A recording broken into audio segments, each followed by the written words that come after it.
What civilization survives every conqueror? Empires tried to erase them. They simply refused to disappear. From Alexander the Great to Genghis Khan, from Arab conquests to modern uprisings, Iran faced repeated destruction.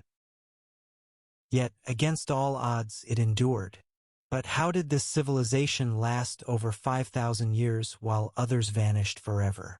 Before we dive in, make sure you subscribe to Talk History.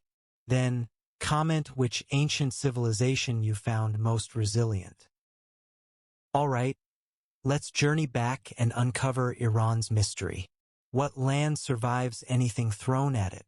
What culture is conquered again and again? For ages, world powers marched towards one spot, the vast, tough plateau we now call Iran.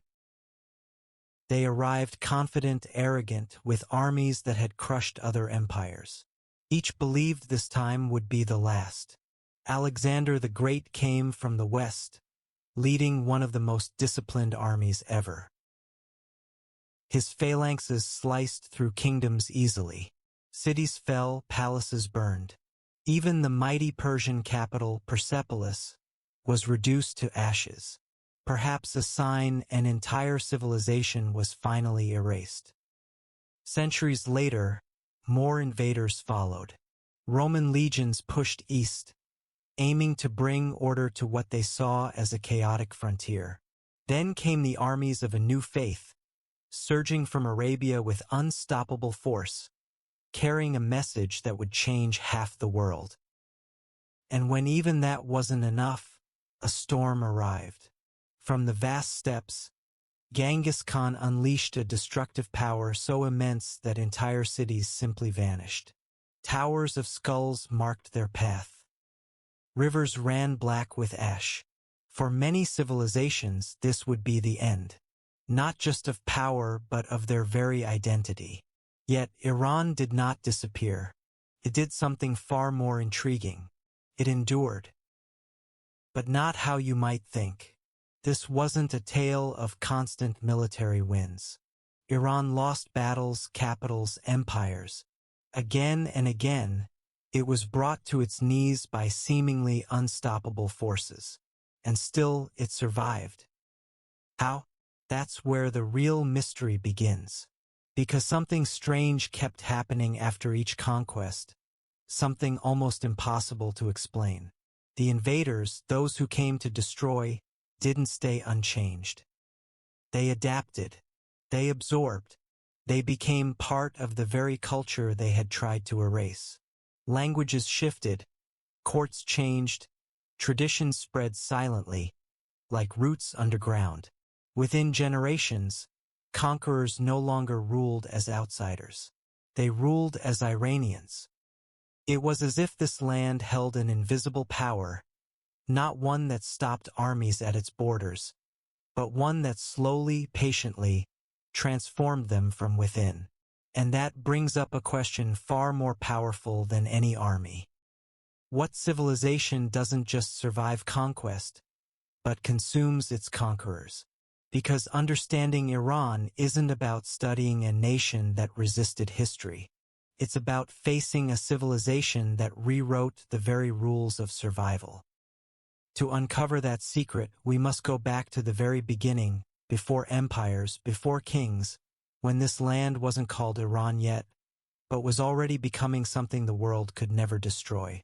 Long before empires clashed, this land was already whispering a story. A story not of conquest, but of identity. Imagine a huge plateau, surrounded by sky-high mountains and deserts stretching to infinity. For thousands of years, this region was more than a crossroads. It was a place where something deeper formed, something invisible yet powerful enough to outlive empires. But who shaped it first? To answer that, we go back to a time when the people who would become Iranians hadn't even arrived yet. Before them, ancient cultures thrived here, building cities, crafting pottery, organizing societies that rivaled Mesopotamia. Among them were the Elamites, strong enough to challenge early empires, sophisticated enough to leave us some of the first diplomatic records. Yet they wouldn't define this land's future. That turning point came when new people arrived. They came not as conquerors but as migrants, slowly moving across the Central Asian steppes. Because a civilization built only on might can crumble, but one founded on an idea can overcome anything. And soon, from these groups united by faith and shared identity, a new power would emerge, one that would not only unite this land, but completely transform the entire world as we knew it. What does it truly take to forge the first empire the world couldn't ignore? Not merely a kingdom, not just a simple conquest, but something far grander in scale, a system designed to govern millions across continents without collapsing from its own sheer size.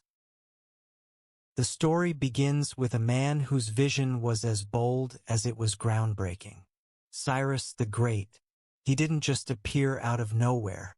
He rose from a world filled with various tribes, constant rivalries, and very unstable alliances. A world where strength was judged purely by how much destruction you could inflict. But Cyrus envisioned a different path. When he defeated the Medes, he didn't destroy them. Instead, he brought them together. When he conquered Babylon, he didn't burn it down. He entered as a liberator. To the Jewish people held captive, he offered something no ruler had before: freedom. To the Babylonians, he presented himself not as a foreign oppressor, but as the divinely chosen guardian of their gods. It was a strategy so clever, so impactful, that it redefined the very meaning of conquest. Because Cyrus understood a key principle others missed. People obey when they're afraid, but they stay loyal when they respect you. And with that core idea, the seemingly impossible began to unfold. An empire was born not solely through brute force, but through smart integration. From the mountain ranges of Anatolia to the arid deserts of Egypt, from the fertile Indus Valley to the very heart of Mesopotamia. Regions that had historically been enemies were now unified under a single political structure. This was the Achaemenid Empire, the world's very first true superpower. But creating an empire is one challenge, and sustaining it is an entirely different one. That crucial task would fall to a successor who took Cyrus's original vision and elevated it into something even more remarkable: Darius the Great. Darius didn't just lead an empire, he meticulously designed it. He organized the vast territory into administrative regions known as satrapies. Each was managed locally, yet all were connected to a central governing body. Taxes were standardized across the board, and laws were systematically organized.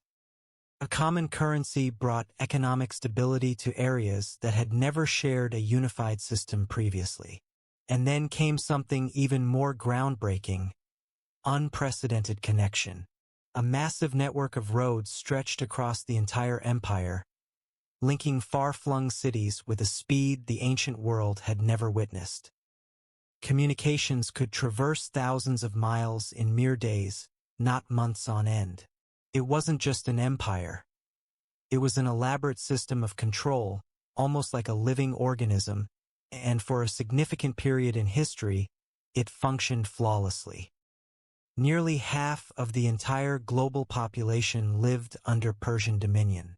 Various languages, diverse religions, distinct cultures, all thrived within a system that didn't demand strict uniformity, but rather unwavering loyalty.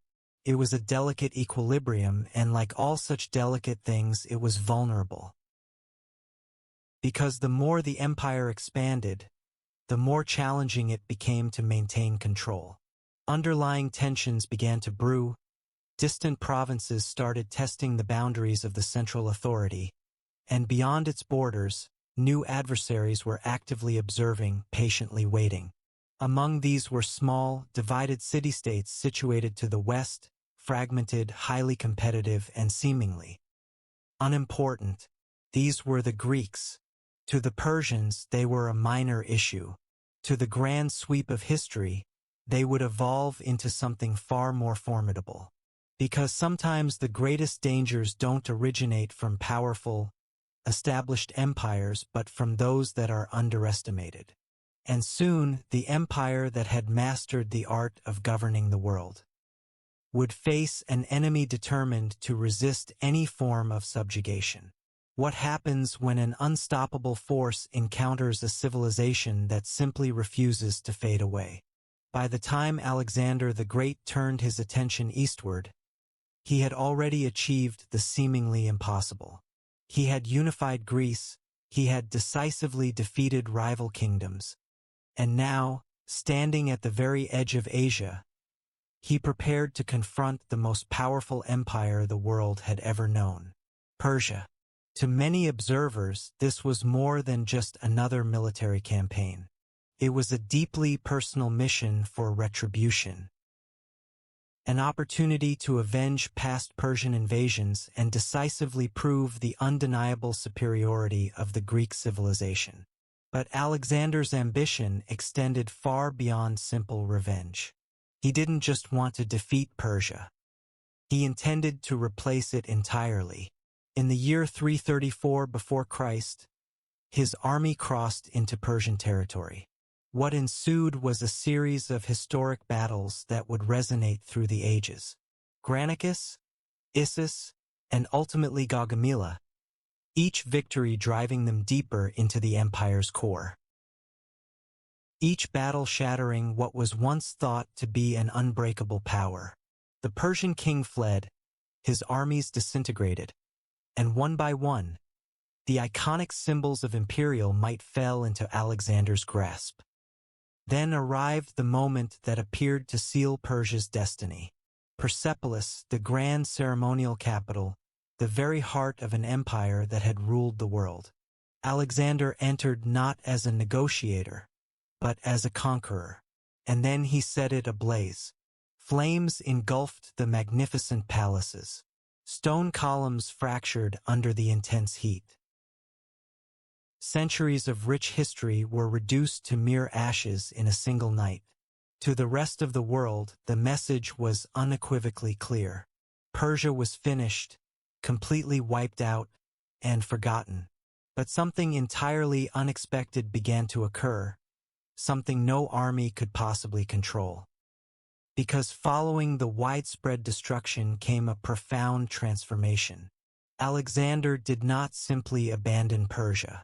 He chose to remain there, and gradually, almost imperceptibly, the conqueror himself began to change. He started wearing Persian attire. He adopted court customs that had once belonged to the very monarchs he had vanquished. He entered into marriage with Persian nobility. He even began to present himself not as a foreign ruler, but as the legitimate successor to the Persian Empire. To his own soldiers, this was utterly shocking and deeply disturbing. Hadn't they come here to destroy Persia? Hadn't they fought to prove their own superiority? Now their king appeared to be becoming the very entity they had conquered. Unease spread rapidly through the ranks. Whispers of potential betrayal grew louder. But Alexander perceived something they failed to grasp. He understood that governing such an immense empire required far more than mere force. It demanded legitimacy, and legitimacy couldn't be forcibly imposed. It had to be earned through succession. So, instead of eradicating Persia, he sought to embody it, aiming to merge the East and West into a singular civilization, a brand new world. It was an incredibly ambitious vision, perhaps too ambitious, because when Alexander tragically passed away at the young age of just 32, that vision vanished with him. His vast empire fragmented almost immediately. His generals turned against one another. Territories were ruthlessly divided, and the unity he had painstakingly built dissolved into complete chaos. But Persia did not simply disappear. It persisted beneath the surface, patiently waiting. Because while empires rose and dramatically fell, Above it, something far more fundamental remained untouched. A strong cultural foundation, a distinct way of thinking, a profound sense of identity that could neither be burned, conquered, nor divided. And once again, history revealed its enduring pattern. Persia could be defeated, but it could never truly be erased. And soon, from within the very ruins of foreign occupation, a new Persian power would undoubtedly rise. Stronger, far more resilient, and fully prepared to confront the next empire that dared to believe it could accomplish what none before had ever managed. What do you call a civilization that survives not just one major collapse, but many?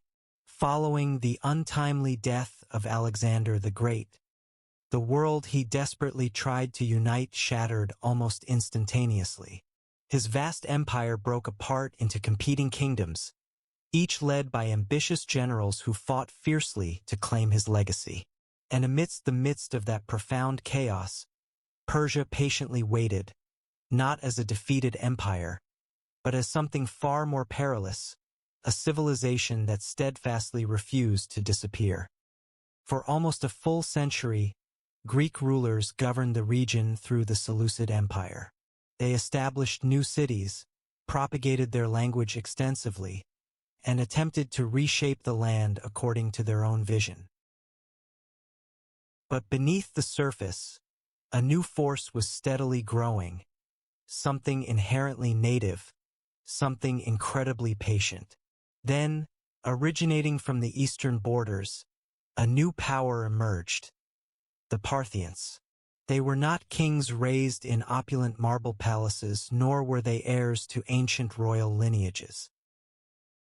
They were formidable warriors from the steppe, masters of rapid movement, skilled archers who could deliver devastating blows while in full retreat, a combat tactic so remarkably effective it would eventually become legendary.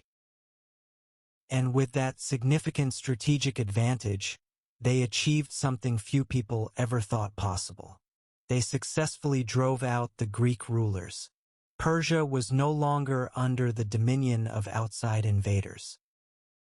They successfully drove the Greeks out. Outsiders were no longer in control of Persia. It was starting to rise again. Under Parthian rule, the region grew into a powerful empire, spreading across enormous territories. But its biggest challenge didn't come from the east. It came from Rome, the era's most disciplined military force. Roman legions marched east, confident, highly organized, seemingly unstoppable. They'd conquered Gaul, crushed Carthage, and dominated the Mediterranean Sea. They assumed Persia would be just as easy. They were wrong. In the vast deserts and plains of the east, the Parthians fought unlike any enemy Rome had faced before. They were incredibly fast. They attacked from a distance. They vanished before Rome could retaliate, leading to one of Rome's most shameful defeats. At the Battle of Carrhae, the Roman army wasn't just defeated, it was utterly destroyed. Thousands of their soldiers were either killed or captured. The legend of Roman invincibility was seriously damaged. And once again, Iran had achieved something truly remarkable. It had successfully stopped an empire that appeared unstoppable. Yet, mere survival wasn't enough because history never truly pauses. And from within, a significant shift was on the horizon. In the 3rd century, a new ruling family emerged from the very heart of Persia itself, the Sassanids. Unlike the Parthians, who governed with a more relaxed system, the Sassanids aimed for total control, centralization, and absolute power. They rebuilt the empire with a distinct identity, bringing back ancient traditions and making Zoroastrianism the official state religion. Society became highly structured, organized, and clearly defined, ushering Persia into a new golden age, but also into a fresh era of constant conflict. For centuries, the Sassanid Empire stood directly opposite a persistent enemy, first Rome, and later the Byzantine Empire. Endless wars drained both sides. Armies constantly marched over the same territories, victories were fleeting, and losses were incredibly costly. Neither side possessed the power to completely annihilate the other. It was a stalemate between giants, but every conflict leaves its mark, and over time, those lasting impacts began to weaken the empire internally. Resources were depleted, populations were strained, and stability started to crumble.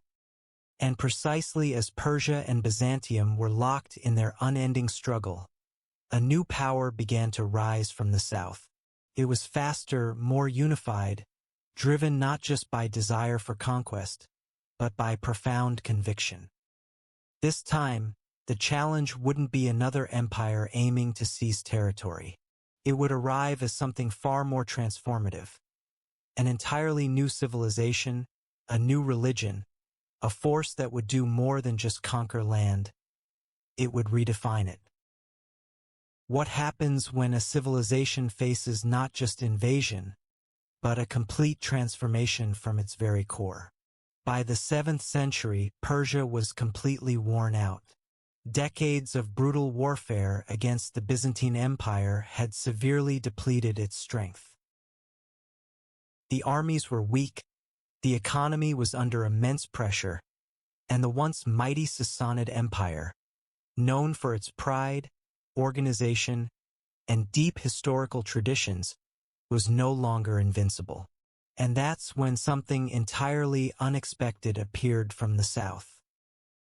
It wasn't a massive, established empire, nor a long-standing world power, but rather a force propelled by something far more potent than military might alone: unwavering faith.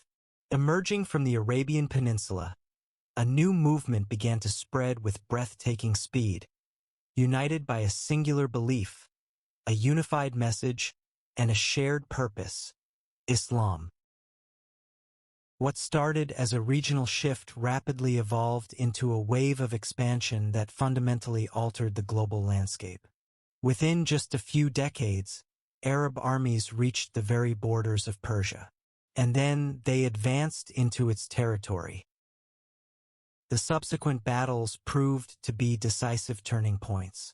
The Sassanid defenses, which had once been so formidable, simply could not hold their ground. One by one, their heavily fortified strongholds began to fall. Major cities were captured. The imperial system that had endured for centuries started to crumble apart. And in the year 651, it all came to an end. The final Sassanid ruler was decisively defeated. Persia once again had been conquered. But this invasion was fundamentally different. It wasn't merely a political takeover. It was a profound civilizational transformation. With the new rulers came a new language, Arabic, and a new religion, Islam, along with a new system of governance. For many civilizations, this would have signified the end of their distinct identity. History had shown this pattern before. Regions like Egypt and Syria, which were once hubs of ancient cultures, progressively lost their original identities and were fully integrated into the broader Arab world. By all logical expectations, Persia should have followed the exact same path, but it didn't. Because, once again, something quite unexpected started to unfold. Instead of fading away, Persian culture found a way to adapt. It absorbed new influences. It even began to transform the very system that had originally conquered it.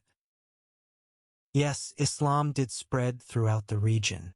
Over time, it became the dominant faith. But it did not completely erase what had existed before. It blended seamlessly with it. Persian administrators became absolutely vital to the new Islamic empires. Their sophisticated methods of governance, honed over centuries, were adopted and further developed.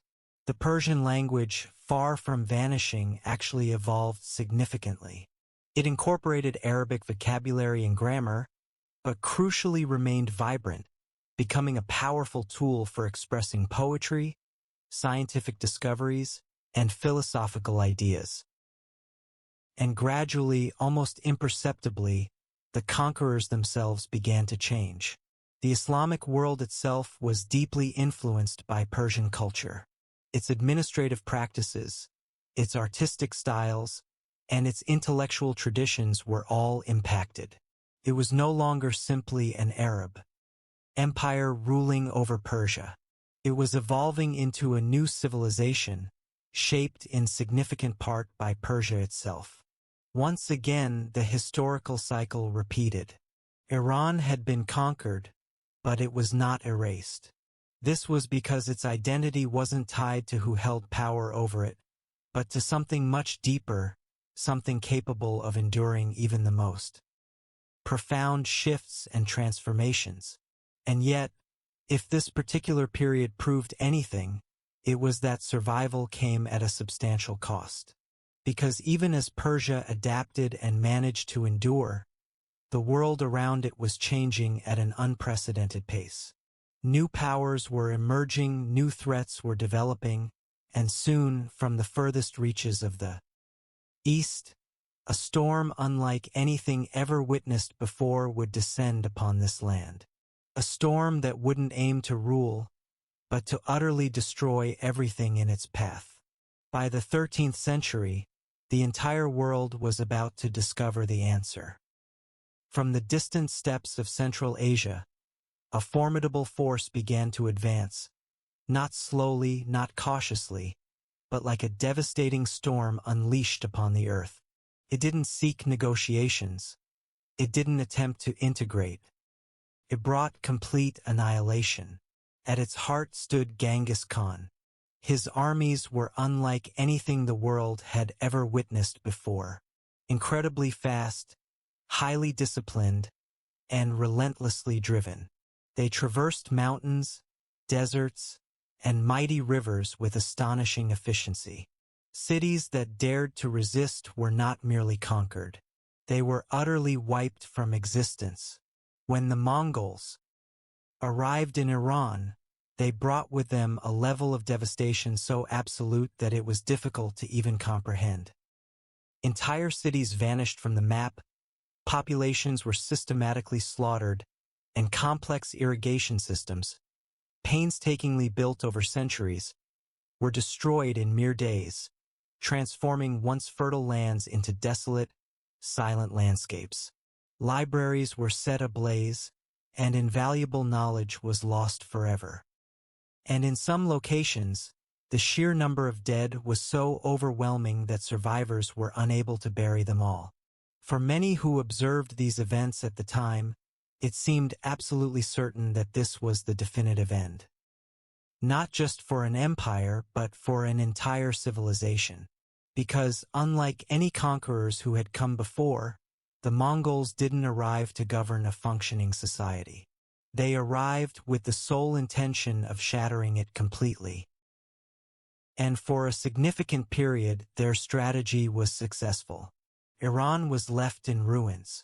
Its political structures had completely collapsed. Its cities lay in rubble. Its people were scattered, deeply traumatized, and severely diminished.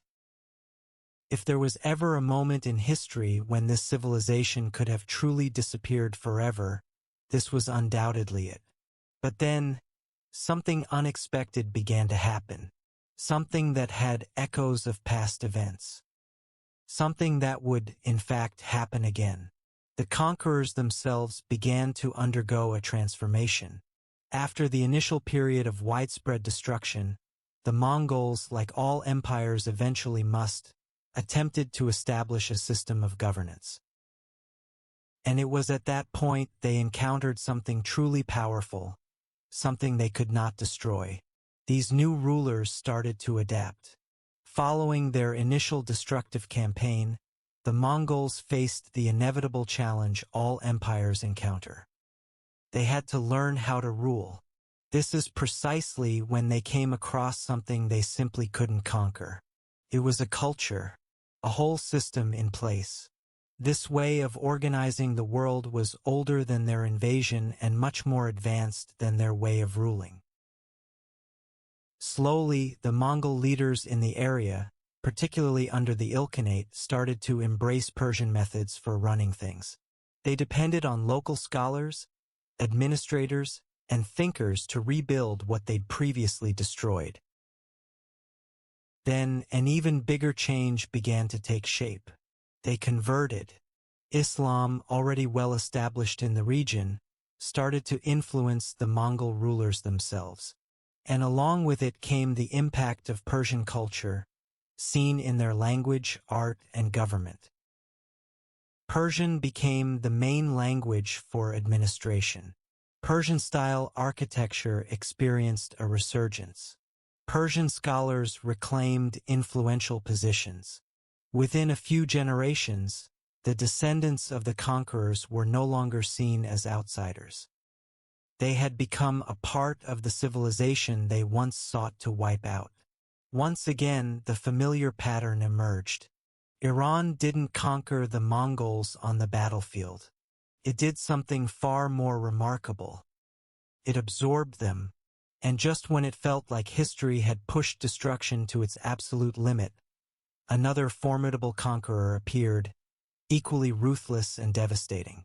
A man who would famously leave behind towering pyramids of skulls as proof of his power, a figure known globally as Timur or Tamerlane. And once more, the critical question would arise, could anything withstand this?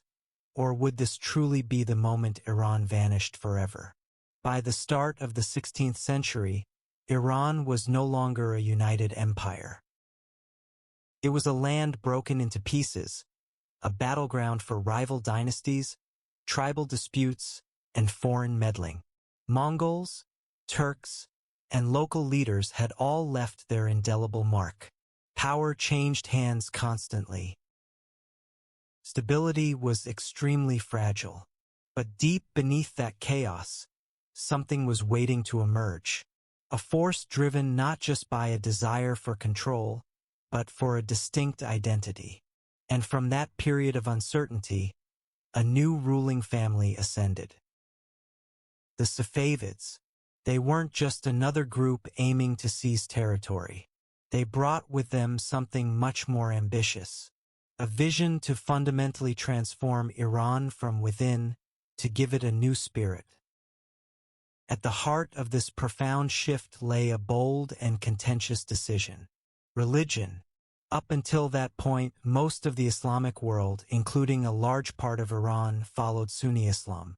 This was the prevailing tradition, shared across massive empires. However, the Safavids chose a distinct direction. They officially established Twelver Shia Islam as the state religion. This wasn't a gradual or peaceful transition. It was a decisive move that would forever alter the region's landscape. Mosques were repurposed, religious authorities were replaced, and entire communities were compelled to adapt to a new spiritual order. While there was opposition, the change persisted, and with it a fresh identity began to form. For the first time in centuries, Iran wasn't just enduring under foreign influence. It was actively shaping its own character, clearly, distinctly, and intentionally separate from the rest of the Islamic world. This was more than just a religious shift. It was a demarcation, a declaration, a line drawn between Iran and its powerful neighbors, especially the Ottoman Empire, which remained firmly Sunni. And within that distinction, something remarkable unfolded. Iran once again became unique, but the Safavids didn't stop at religion. They revitalized cities. They actively promoted the arts, architecture, philosophy, and sciences. Persian culture, which had persisted through adaptation for centuries, now thrived openly once more. No longer a subtle undercurrent, but the very foundation of a revitalized state. A new Iran emerged, not a copy of its ancient past, but profoundly connected to it. And within this transformation, an ancient name started to gain prominence again. It had existed quietly for ages, used more by the people than outsiders. A name deeply tied to identity itself, Iran. Originating from ancient roots, meaning land of the Aryans, it conveyed a sense of continuity, a bridge between past and present, linking ancient tribes with a state moving toward modernity. Yet, beyond its borders, the world still recognized this land by a different name, Persia. This was a label bestowed by outsiders, associated with ancient grandeur, but also with foreign perceptions. Two distinct identities, one internal, one external. For a time, they coexisted, but that wouldn't last forever. Because in the coming centuries, a new kind of leader would rise to power, not from ancient royal lines or tribal confederations, but from a modern vision of authority. A man who would make a decision so straightforward, yet so symbolic, that it would compel the entire world to view this civilization through a new lens, not as Persia, but as something else.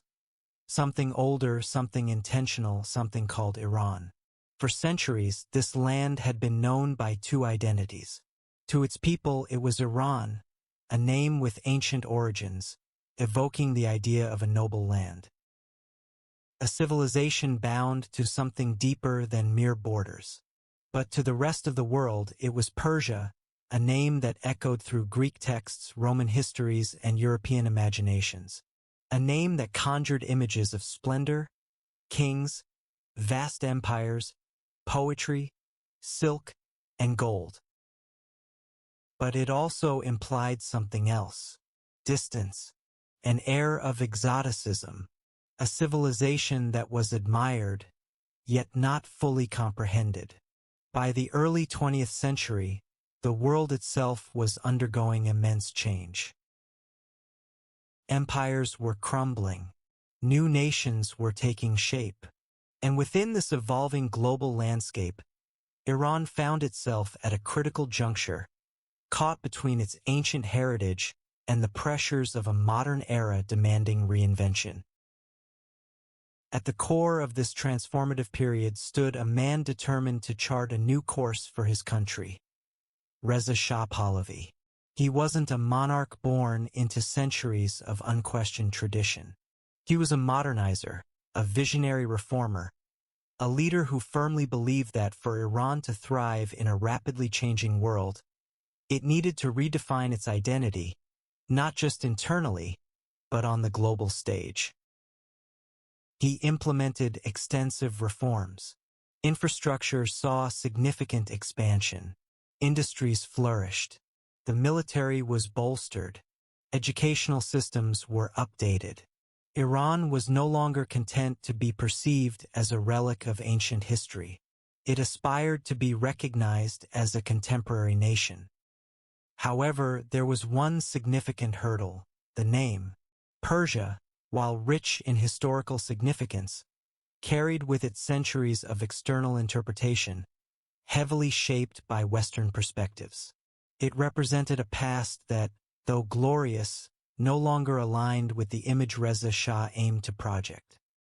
So, in 1935, he made a pivotal decision that would resonate worldwide. A formal request was dispatched to various foreign governments. From that point forward, the country would be internationally recognized not as Persia, but as Iran. It was a simple alteration, a mere change of a word.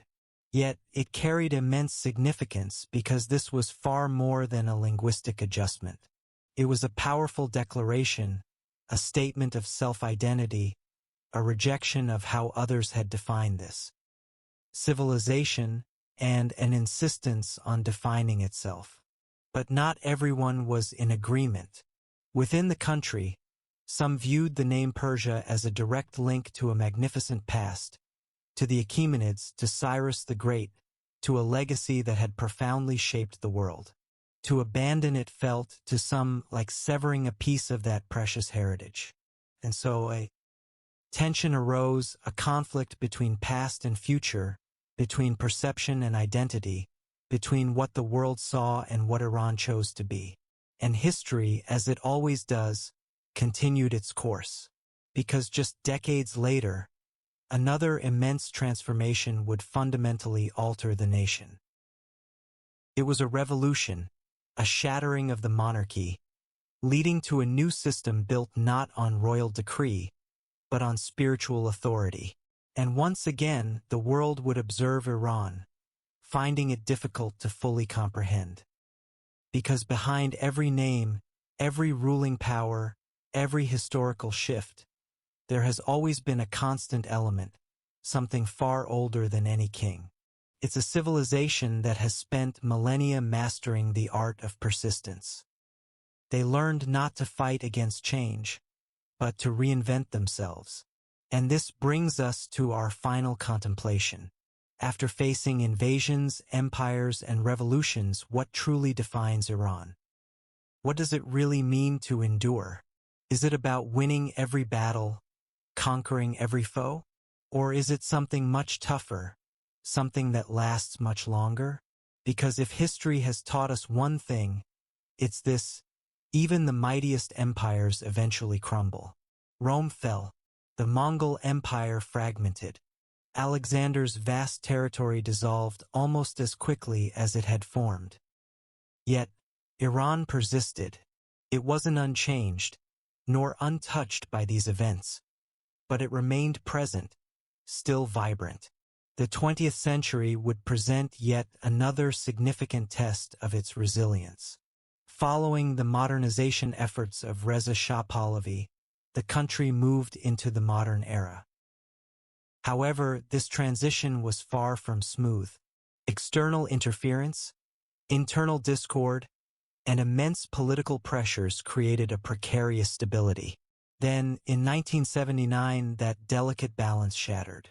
A revolution erupted, the monarchy was dismantled. And in its wake, a new order emerged, the Islamic Republic.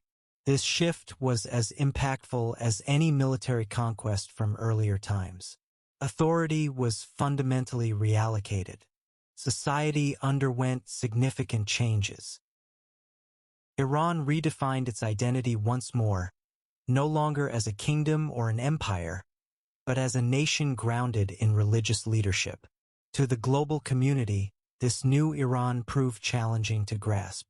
Some saw it as a focal point of contention, others as a symbol of defiance. For many, it remained an enigma.